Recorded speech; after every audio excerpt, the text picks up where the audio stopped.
Dynamique communautaire pour la cohésion sociale et le développement du Code RDC, en sigle, plateforme de la société civile congolaise, a organisé une quinzaine citoyenne de la société civile avec l'objectif de promouvoir le débat public citoyen et la participation de toutes les couches de la population pour un processus de formation de l'opinion et de la volonté publique en vue d'ouvrir des voies efficaces de production, des rassemblements et d'articulation des valeurs communautaires et d'intérêts sociaux, gage de la construction de la cohésion sociale. Il est mis sur pied sous l'initiative de la plateforme de la société civile dynamique communautaire pour la cohésion sociale et le développement du Code RDC, en collaboration avec d'autres forces sociales nationales de la République, un mécanisme de socialisation démocratique et participative des citoyens en vue d'influencer la politique et le programme public dénommé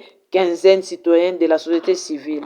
Quinzaine citoyenne de la société civile est un espace d'échange citoyen bi-hebdomadaire, d'analyse du contexte général, d'observation et de contrôle d'action du pouvoir public, ainsi que de participation des organisations et acteurs de la société civile dans la construction de la démocratie et du développement. Cette plateforme de la société civile est un espace d'échange citoyen bi-hebdomadaire, d'analyse du contexte général, d'observation et du contrôle de l'action du pouvoir public, ainsi que la participation des organisations et des acteurs de la société civile dans la construction de la démocratie et du développement. De la société civile pour échanger avec eux sur la mise en place de ce que nous appelons la quinzaine citoyenne, c'est-à-dire c'est un espace citoyen à travers lequel les acteurs vont se retrouver désormais pour échanger, pour analyser la situation politique, analyser la situation économique, analyser la situation environnementale, sécuritaire, et j'en passe, dans le pays. Et là, les provinces vont participer avec nous en ligne pour mieux analyser ces contextes dans toutes ces facettes. Parce que les acteurs de la société civile doivent vraiment jouer leur rôle de chien de garde.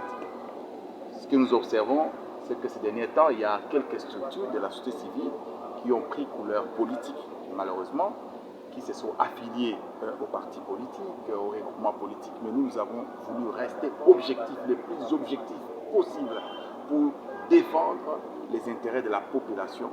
Parce que, quoi qu'il y a plusieurs réunions qui se font, quoi qu'il y a plusieurs conférences, il y a plusieurs missions en dehors du pays, mais la situation des Congolais continue à s'améliorer.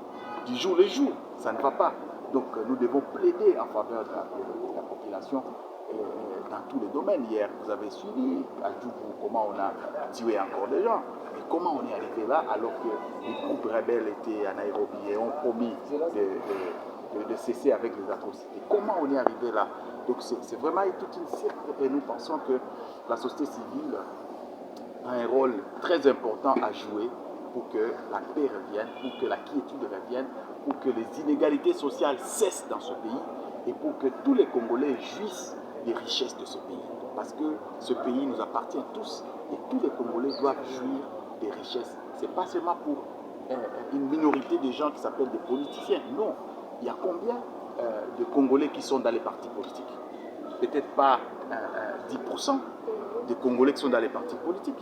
Mais les 90% autres qui ne sont pas dans les partis politiques, qui ne sont pas politiciens, qu'est-ce qu'ils ont à faire dans ça? Il faut qu'ils jouissent des richesses de ce pays et il faut qu'ils participent aussi, qu'ils donnent leur opinion. Et c'est ce que nous essayons de faire, nous, en tant que société civile.